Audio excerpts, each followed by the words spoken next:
Okay, so after your machine has been blown the dust out and it's been lubed properly and wiped down, all the rollers are clean, you can put your machine back together. I'm doing this backwards from the way I normally do it, so excuse me while I struggle a little bit.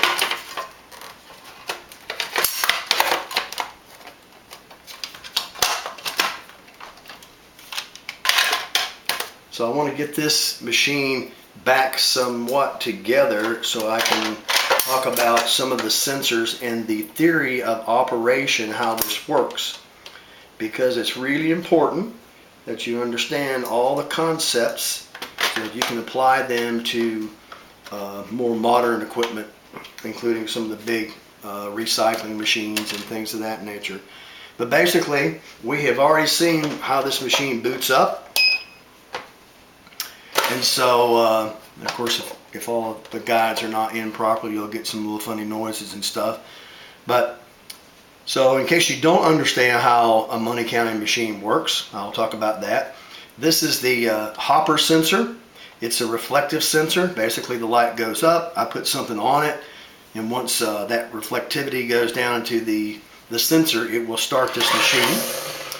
And then as the machine is started, the bills from the bottom get kicked into the feeding or stripping mechanism, and these rollers only go one way. So what it's trying to do is trying to throw the bills that are on the top of the stack out, and then the bill that's on the bottom tries to go in.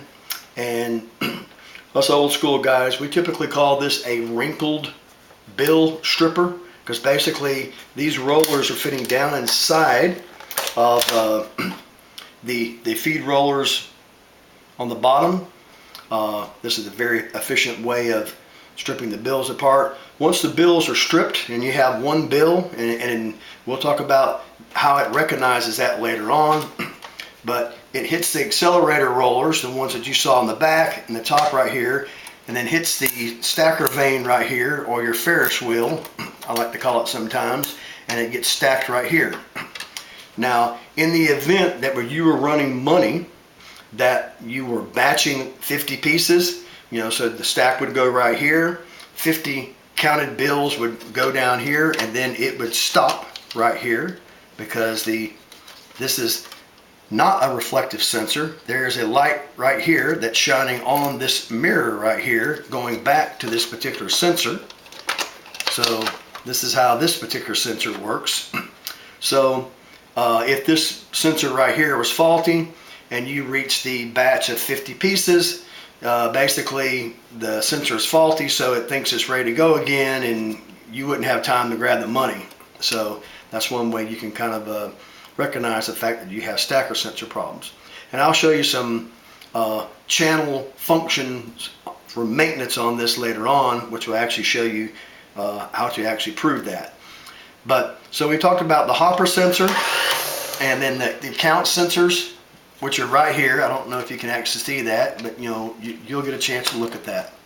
So later on, but the count sensors are two pairs. It's basically a light emitting diode, infrared, firing at a phototransistor. These particular electronic devices are very stable. If you'll read the spec sheets, you don't have to be an engineer, I'll just tell you. These things are stable to the point where 10, 15,000 hours of operations, they never lose their integrity. So once this thing is set up, it's going to maintain its quote-unquote calibration for a long, long time, unless you actually disturb some sort of mounting, or you find rubber bands and things of that nature. So we'll go on to the next video.